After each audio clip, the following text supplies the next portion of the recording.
பரிசுத்த ஆவியானவர் எங்களுக்கு உதவி செய்யபடி தாழ்மையோடு கருத்தில் ஒப்புக் கொடுக்கிறப்பா. பேசியதற்காக நன்றி. எங்கள் மத்தியில் நீங்கள் வந்ததற்காக நன்றி. இயேசுவின் நாமத்தினால் ஜெபிக்கிறேன் நல்ல பிதாவே, ஆமென், ஆமென், ஆமென். பிலிப்பியர் 4ஆம் அதிகாரம் 4ஆம் வசனத்தை வாசிக்கலாம். கர்த்தருக்குள் எப்பொழுதும் சந்தோஷமாயிருங்கள் என்று மறுபடியும் சொல்லுகிறேன். ஹல்லேலூயா.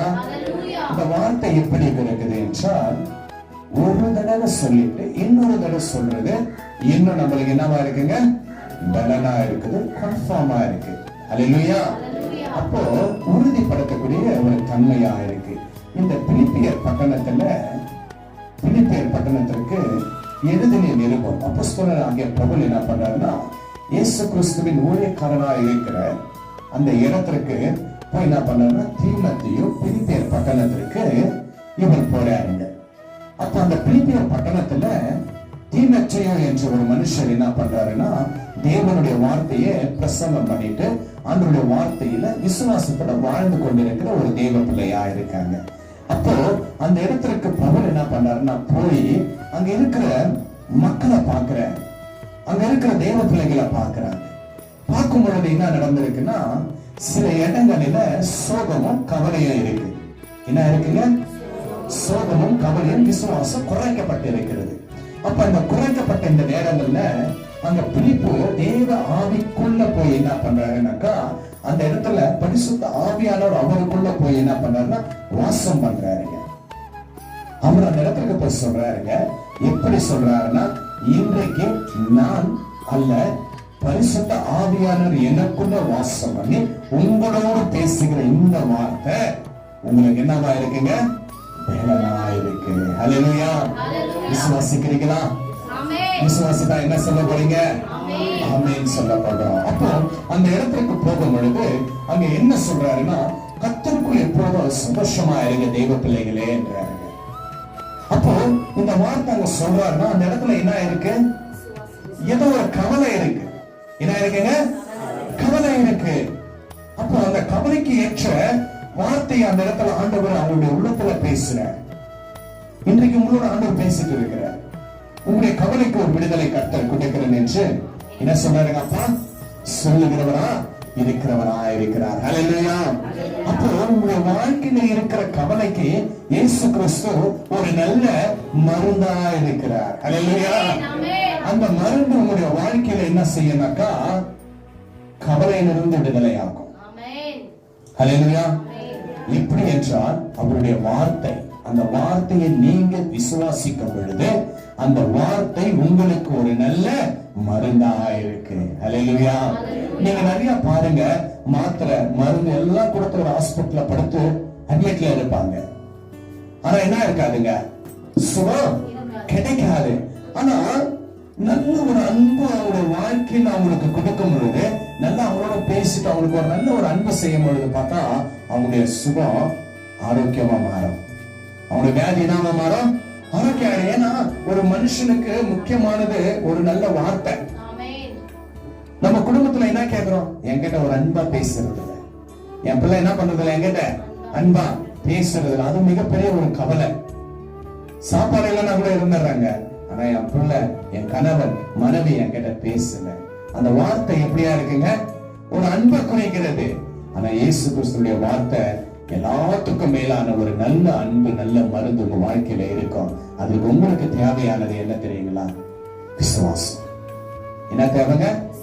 விசுவாசம் வேணும். அப்ப அங்க அதுதான் சொல்றாரு, கர்த்தருக்குள் எப்பொழுதும் சந்தோஷமா இருங்கள். ஹல்லேலூயா. அன்பு மகனுக்காக நான் செபித்தேன், நேற்று செபித்தேன், ஒவ்வொரு நாளும் செபிக்கணும். அன்பு மகன் இந்த இடத்துக்கு வந்து தேவனுடைய வார்த்தை கேட்கணும், இந்த இடத்துல நிற்கணும்ட்டு நான் ஒவ்வொருத்தருக்காக செபிப்பது உண்டு. கர்த்தர் ஜெபத்தை கேட்டு வரவழைத்து தேவனுடைய வார்த்தையே கேட்கும்படி கர்த்தர் உதவி செய்கிறவராக இருக்கிறார். ஹல்லேலூயா. அப்ப பவுல் அங்க சொல்றாருங்க, கர்த்தருக்குள் எப்பொழுதும் சந்தோஷமா இருங்கள். அதோட ஸ்டார்ட் பண்ணல. அவரு மறுபடியும் என்ன பண்ணாருன்னா, சந்தோஷமா இருங்கள் என்று மறுபடியும் சொல்றேன். ஹல்லேலூயா.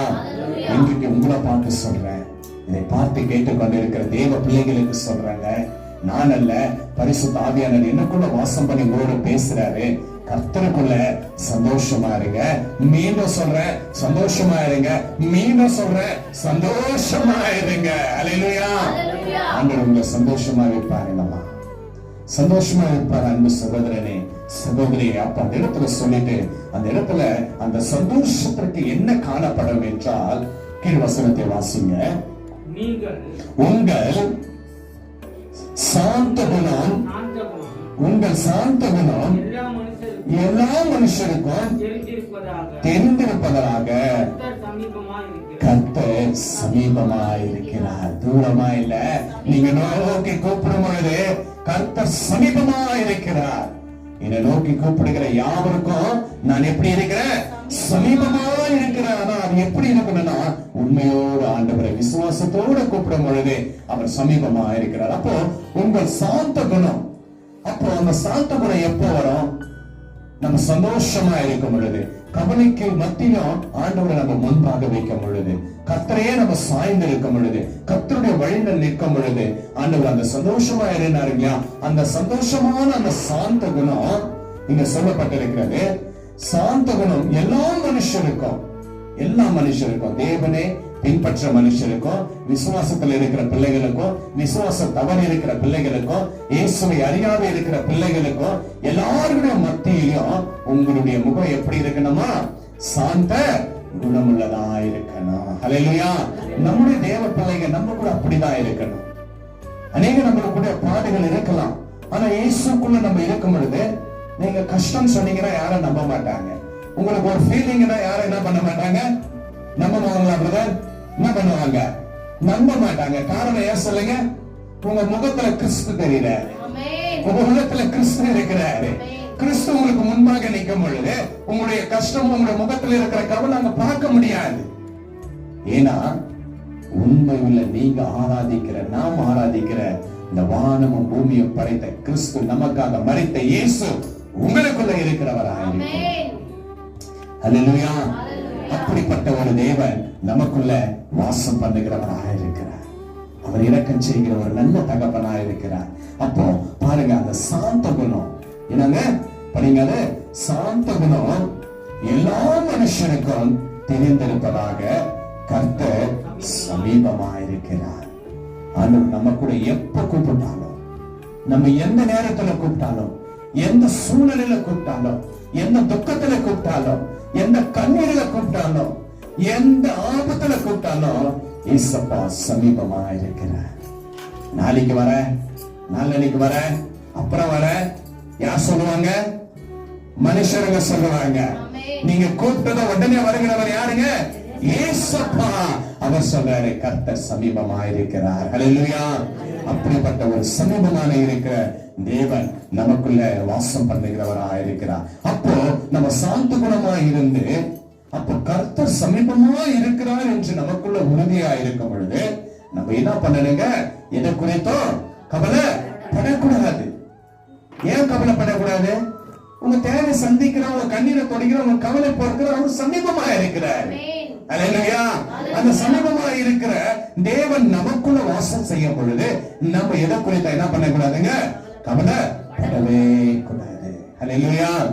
அல்லேலூயா. கீழ் வசனத்தை வாசிங்க, 6ஆம் வசனத்தை. நீங்கள் ஒன்றுக்கும் கவலைப்படாமல், நீங்கள் ஒன்றுக்கும் கவலைப்படாமல் எல்லாவற்றையும் குறித்து உங்கள் விண்ணப்பங்களை ஆமென் ஸ்தோத்திரத்தோட கூடிய ஜெபத்தினாலும் ஆமென் வேண்டுதலினாலும் தேவனுக்கு தெரியப்படுத்துங்கள். பாருங்க, ஆண்டவர் அங்க அப்பா கிட்ட போகும்போது எப்படி போனோம்? அங்க சங்கீதம் 1ஆம் அதிகாரம் என்ன படிச்சோம்? மன மகிழ்ச்சியோடு பூமியின் குடிகிற எல்லாரும் கர்த்தரை இந்நேரமாய் பாடுங்கள், கர்த்தருடைய ஆலயத்திற்கு அவருடைய சன்னதி முன்பாக வாருங்கள், மன மகிழ்ச்சியோடு வாங்க என்றார் அப்பா. ஸ்தோத்திரத்தோடு. ஹல்லேலூயா. ஹல்லேலூயா. அப்ப பாருங்க, அந்த ஸ்தோத்திரம் எவ்வளவு ஒரு முக்கியமானது என்றால் அது நன்றியை குறிக்கிறது. என்ன பண்றதுங்க? தேவனை மகிமைப்படுத்தவும் நன்றி சொல்லுகிற ஒரு குறிப்பை அந்த இடத்துல குறிக்கிறது. அப்ப அந்த இடத்துல நம்ம என்ன பண்ணணும்? இங்க வேதம் பாருங்க, 6ஆம் வசனம். நீங்கள் ஒன்றுக்கும் கவலைப்படாமல் எல்லாவற்றையும் குறித்து, இதுதான் அதுதான் இந்த தேவைதான், இதுக்குதான் கேட்க முடியுமா? அது கேட்க, அதெல்லாம் கிடையாது. என்னங்க? அதெல்லாம் கிடையாது. ஆண்டவருக்கு சொல்றாருங்க, நீங்க ஒன்றுக்கும் கவலைப்படாம, ஒன்றுக்கும் நான் எப்படி எதுக்குமே கவலைப்பட கூடாது. எதுங்க சமுத்திரம் இருக்குது, பின்னாடி பார்வங்கிறாரு, கவலைப்படாத. என்ன சொல்றாருங்க அப்பா? கவலைப்படாத. இந்த பார்வன நான் உருவாக்கின, இந்த சமுத்திரத்தை நான் படிச்ச அந்த தேவன் உன் கூட இருக்கிறேன். அந்த இயேசு நான் உனக்கூட இருக்கிறேன். அந்த இயேசு உனக்கூட வாசம் பண்றேன். கர்த்தர் உங்களை பார்த்து சொல்றார், அன்பு பிரியமான தெய்வச்சனமே, அந்த உங்களை பார்த்து கேட்கிற வார்த்தை என்ன தெரியுமா? உங்களை பார்த்து சொல்லுகிற வார்த்தை என்ன தெரியுமா? ஒன்றுக்கும் கவலைப்படாமல், ஒன்றுக்கும் கவலைப்படாமல், ஒன்றுக்கும் கவலைப்படாமல் எல்லாவற்றையும் குறித்து உங்கள் விண்ணப்பங்களை என்ன பண்ணுங்களா? நம்முடைய வேண்டுதல், நம்முடைய பிரார்த்தனையை என்ன செய்யணுங்க? அந்த குழந்தைய வெளியே அப்படியே உட்கார வைங்கம்மா, பிள்ளை அப்படியே. அப்போ நீங்க ஒன்றுக்கும் கவலைப்படாமல் கவலைகள் எல்லாவற்றையும் குறித்து உங்கள் விண்ணப்பங்களை எப்படிங்க? நம்முடைய ஜெபம் என்னங்க? நம்முடைய பிரார்த்தனை. ஆண்டவர் கிட்ட, இயேசு கிறிஸ்து கிட்ட, இயேசு ராஜா கிட்ட நம்ம பிரார்த்தனை பண்றோம் இல்லையா? அந்த பிரார்த்தனைய அப்பா கிட்ட என்ன பண்ணணும்னாக்கா, ஜெபத்தை ஆண்டவர் சொல்றாரு பாருங்க, விண்ணப்பங்களை ஸ்தோத்திரத்தோடு, ஆமென், ஸ்தோத்திரத்தோடு கூடிய ஜெபத்தினாலும் வேண்டுதலினாலும் தேவனுக்கு தெரியப்படுத்துங்கள். ஹல்லேலூயா. அப்ப கூடியனாக்கா எப்படி? அப்ப இந்த இடம் யார் இடத்துல சொல்லப்பட்டிருக்கு? சிங்களரா? என்னதுங்க? ஹல்லேலூயா. அப்ப எல்லாருக்கும் சொல்லப்பட்டிருக்கு. அப்போ இன்று நம்ம ஒரு மனமா கூடி இருக்கிறது யாருடைய சித்தம்? கர்த்தருடைய சித்தம். இன்று நம்ம ஒன்றா இருக்கிறது யாருங்க? நம்ம ஒரே குடும்பம். இந்த ஒரே குடும்பத்துக்கு தகப்பன் யாரு? இயேசுப்பா. அவர் நமக்குள்ள வாசம் பண்றாரு. பரிசுத்த ஆவியானவர் இன்று உங்களோட வாசம் பண்ணுகிறவராக இருக்கிறார். உங்களோட பேசுவாருமா. இந்த வார்த்தை நீங்க கேட்க கேட்க கேட்க அப்பா உங்ககிட்ட பேசிட்டு இருப்பாரு. எப்படி பேசுவார்னா, நீ அதுக்கு தானே கவலைப்பட்டு இருக்கிற, இந்த காரியத்துக்காக தானே கவலைப்பட்டுக்கிற, திருமணத்துக்கு கவலைப்பட்டு இருக்கிறியா, பைனான்ஸ் ப்ராப்ளத்துக்கு கவலைப்பட்டு இருக்கிறியா, உன் உடம்புல சரியில்லைன்னு கவலைப்பட்டு இருக்கிறியா, உங்களுடைய பிள்ளைங்களுடைய எதிர்காலத்தை கவலைப்பட்டு இருக்கிறியா, இந்த உலகத்துல நான் எப்படி வாழ்வதுன்னு கவலைப்பட்டு இருக்கிறியா? எல்லாத்திற்கும் ஒரு விடைய கொடுப்பதற்கு, உன்னை காப்பாற்றுவதற்கு, உனக்கு உதவி செய்ய உன் தகப்பனாகிய இயேசு கிறிஸ்து கர்த்தர் நான் உன்னோட இருக்கிறேன். ஹல்லேலூயா. தீகையாதை கலங்காதே மனமே, நான் உன்னுடன் இருக்க பயமே. தீகையாதை கலங்காதே மனமே, நான் உன்னுடன் பயமே. கண்ணீர் யாவையும் துடைத்திடுவேன், உன் கண்ணீர்கள் யாவையும் துடைத்திடுவேன், உன் கவலைகள் யாவையும் போக்கிடுவேன், உன் கவலைகள் யாவையும் போக்கிடுவேன். நான் உன்னை விட்டு விலகுவதில்லை, நான் உன்னை